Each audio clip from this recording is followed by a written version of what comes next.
Si vous nous rejoignez, soyez les bienvenus, chers amis, pour la dernière fois en streaming live pour celles et ceux qui nous suivent à distance. Et puis pour celles et ceux qui sont là physiquement, nous allons vous commenter avec Joël Laplacette, vous décrire avec Joël Laplacette quelques-unes des merveilles que nous avons la chance d'avoir ici au cœur du Paddock Tissier. Et encore une fois, vous qui êtes sur le haut du boulevard, venez nous rejoindre pour les 2 dernières heures. L'entrée pour tout le monde sera à 5 € pour que la fête soit la plus ouverte à toutes et tous. Joël, on a ici de véritables petites merveilles pour cette catégorie Formule Renault et Formule 3 classique. Alors Formule 3 classique, effectivement, avec des Formule 3 qui sont incontestablement la marche pour passer à la Formule 2 et la Formule 1. Et Helmut Hensel pilotait cette voiture en 79 par exemple. Ce sont des voitures qui ont participé au championnat d'Europe et différents championnats d'ailleurs aussi dans l'Allemagne, en France, un peu partout. Mais il y a surtout eu des voitures qui sont très originales. Et le Poleman, c'est Frédéric Lajoux. Il est monégasque. Il a une voiture absolument somptueuse et surtout, il a un moteur exceptionnel.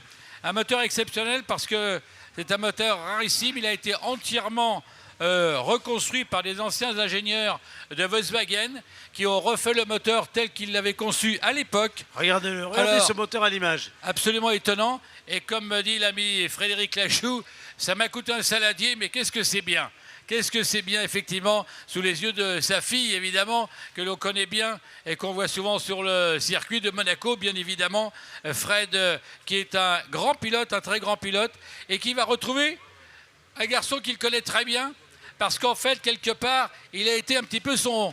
Voilà, Fred a été un peu le maître de son ami Frédéric Rouvier, qui lui, maintenant, eh bien, est un garçon qui est toujours au volant, puisque son job, c'est aussi de piloter. Alors lui aussi possède une marche, mais cette fois, c'est une marche un petit peu différente. Cette voiture numéro 59 n'a pas ce fameux moteur Volkswagen dont on parlait tout à l'heure, tout simplement parce qu'il y a un avantage avec le Volkswagen. Ici, à Pau, ça peut être utile. Il y a un couple légèrement supérieur et il se pourrait que, dans certains endroits, eh bien, le Volkswagen soit un tout petit peu avantagé par rapport au moteur de la 59 qui lui est un classique, je dirais, Toyota. Allez, on continue, Joël, on arrive sur la deuxième ligne, bien évidemment, cette deuxième ligne avec le Britannique qui lui pilote la voiture numéro 8, c'est Robert Moores qui pilote une Chevron à moteur Toyota. Et puis de l'autre côté, on a évidemment la voiture 22. Vous avez vu la 122 tout à l'heure, vous allez voir la 22 maintenant. Et cette voiture 22 de Laurent-Valéry Masson, c'est l'ex-voiture de Cathy Muller. Et cette voiture a roulé sur le circuit de Macao, entre autres. Elle était très spectaculaire à Macao. C'est une voiture... Regardez le physique de cette voiture, complètement différent. Ça nous permet d'avoir... C'est pour ça, vous voyez bien la comparaison. Vous voyez bien la comparaison. On a d'énormes pontons. Et croyez-moi, ici à Pau, c'est pas un avantage. C'est pas un avantage d'avoir ce grand aileron avant et ces pontons avec le moteur Alfa Romeo, alors que du côté de cette voiture qui a été pilotée à l'époque par Derek Daly, eh bien, cette voiture est beaucoup plus maniable, beaucoup plus facile à passer. Et donc, on a vraiment une grosse différence. Sur un circuit comme le Paul Ricard, évidemment, celle-ci sera avantagée. Mais là, à Pau, incontestablement, la voiture numéro 8 sera beaucoup plus facile à conduire. Et demain, tout à l'heure, vous allez avoir une bagarre extraordinaire entre ces deux Frédérics. C'est assez spectaculaire. Allez, on continue. On va aller derrière parce que derrière, c'est très intéressant. Puisque derrière, on a... Regardez bien, mesdames et messieurs, c'est assez spectaculaire. Cette marque-là, emblématique, oui, d'une certaine époque. Ça n'existe pas, ça n'existe pas. Vous avez remarqué, il y a un changement. C'est une marque qui n'existe pas. Vous savez qu'on n'a pas le droit d'avoir des marques de tabac sur les voitures. Or, elles sont dans cette configuration d'origine, les voitures. C'est-à-dire qu'à l'époque où elles couraient, eh bien, on avait ce partenaire-là, qui était en fait un partenaire d'État. On l'a bien su par la suite. Et il se trouve que les pilotes, qui sont aussi des collectionneurs, veulent absolument avoir la voiture telle qu'elle était à l'époque. Alors on est obligé de truquer, vous voyez. On a juste caché un tout petit peu là. Et donc, du coup, ce n'est plus, voilà. Donc, c'est autorisé. Et alors, par contre... On va parler du papa, si vous voulez bien. Exactement, allez-y. Voilà, je vais me permettre de parler du papa, parce que le papa est là. Et alors, il y a la maman au milieu et il y a le fils à côté. C'est extraordinaire. Alors, il y a toujours des histoires de famille. C'est pas facile dans la famille Robert. Papa a été pilote des 24 heures du Mans, il a été champion de France plusieurs fois dans différentes disciplines. C'est un grand talent, c'est le genre de pilote qu'on veut absolument avoir pour faire les 24 heures du Mans, faire des grandes courses d'endurance. C'est un pilote éclectique, en plus il peut piloter la Porsche, il peut piloter un prototype, il peut piloter une monoplace. C'est un gros avantage, c'est-à-dire que c'est également un coach sportif, un coach de pilotage. Donc voilà, une référence. Et comme par hasard, à côté, eh ben, son ancienne voiture, il l'a donnée à son fils. Il l'a permis à son fils, et ce matin, enfin hier plutôt, le fils eh ben, a été assez exceptionnel, puisqu'il a réussi un exploit. Voilà, il est tout jeune. Ben, d'abord, il a battu papa. Voilà. Ouais. Et croyez-moi, papa ne l'a pas laissé passer du tout. Non. C'est que le fiston a été redoutable. Alors nous sommes là avec des Renault Turbo, les formules Renault Turbo, qui sont évidemment très à l'aise ici sur le circuit de Pau. Elles sont extrêmement agiles, ces voitures. Et donc, parmi les Formule 3, eh bien, elles sont très à l'aise en réalité sur le circuit de Pau. On avait peur que le turbo les gêne un petit peu avec les à-coups, il pousse un peu la voiture et fasse souvirer les voitures. C'est un petit peu le problème de ce Renault Turbo. Eh bien, il se trouve que grâce au talent des pilotes, on a réussi à trouver une meilleure solution. Et bien voilà, la famille Robert, vous pouvez les applaudir, c'est rare. On peut les applaudir, le public est là, profitons-en. Et là, on peut garder en fierté Dordogne-Périgord. Vous voyez, il n'y a pas de problème sur les marques. Il n'y a pas de problème sur les marques. Allez, on passe à côté avec Jean-Luigi Candiani, la voiture numéro 44 de l'Italien, qui est une Chevron B38 à moteur Toyota.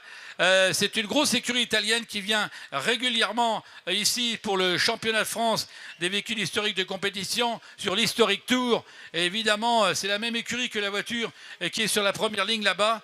Les Italiens sont évidemment des spécialistes de la Formule 3. Beaucoup de pilotes sont passés par là et c'est pas par hasard si on en a retrouvé régulièrement en Formule 1. C'était la marche indispensable, si je puis dire, sans jeu de mots, parce que c'est une Chevron et pour passer à la Formule 2 et à la Formule 1. Il faut dire que la F3 a toujours ici une place tout à fait à part dans ce Grand Prix de Pau, puisque cette Formule 3, elle a fait l'apparition au milieu des années 60. Elle est demeurée pendant très longtemps indissociable d'ailleurs de ce Grand Prix de Pau avec c'est une catégorie emblématique. Et pour preuve, on continue à la décliner encore dans la version moderne de ce Grand Prix, puisque c'est bien des F3 qui ont servi de support au 79e Grand Prix de Pau. Il y a 15 jours à peine maintenant, nous avons conservé avec l'Euro Formula Open cette tradition. L'Euro Formula Open qui l'année prochaine passera également au carburant liquide bas carbone pour rentrer dans l'histoire qui reste à construire de la légende du Grand Prix de Pau. Continuons avec l'Italien, encore un Italien, Marco Copini, qui est un garçon qui vient régulièrement courir effectivement dans les trophées français. Cette voiture a été pilotée par Nelson Piquet maintenant, d'ailleurs lors du Grand Prix de Zolder en 1977. Et on reconnaît bien le fameux nez de la marche. Cette voiture a beaucoup couru par la suite en course de côte. C'est des voitures qui roulaient en course de côte. Alors elle n'avait pas ces énormes radiateurs, bien sûr, parce qu'en course de côte, la voiture n'a pas le temps de chauffer. On supprimait ces radiateurs, on avait des tout petits radiateurs. Mais là, elle est dans sa configuration piste, des énormes radiateurs à l'arrière. Marco Copini, qui a également d'autres voitures de collection, qui est un passionné, avec la couleur de l'époque, effectivement, et le sponsor de l'époque, bien évidemment. Et vous remarquerez qu'il avait également, comme beaucoup d'Italiens, le petit clin d'œil Racing for Antoine, puisque nous avions, on le sait bien, ce grand espoir du sport automobile français, Antoine, qui, effectivement, eh bien, n'a pas pu continuer son carrière qu'il attendait. En tout cas, nous, c'est toujours beaucoup d'émotions de voir sur les voitures ce petit rappel. Du bleu maintenant, allez. La voiture 24, c'est Denis Milin. Attends, on va faire la 36. On va faire la 36 là pour le cadreur et après on va libérer la piste. On va libérer la piste. Alors la 36, Joël. La 36. C'est l'Italien, alors que Barilla a piloté cette voiture à l'époque. Et toujours avec les chevrons. Les chevrons à les marches. Voilà, cette voiture surtout. Cette voiture, il va falloir la suivre. Il a eu un problème mécanique à la Girardet. Vous parlez de la 71, c'est la 71 à la Girardet. Il a eu un problème mécanique. Il va partir en fin de peloton. La voici à l'image. Il a cassé sa boîte de vitesse. Il a cassé sa boîte de vitesse. Alors qu'il était la bagarre pour le monter sur le podium. Il a cassé sa boîte de vitesse. Et donc il part en dernière ligne. Et il va falloir regarder sa remontée de cette voiture numéro 71. Et voici... C'est d'Yvan Le Borgne. pour terminer ici.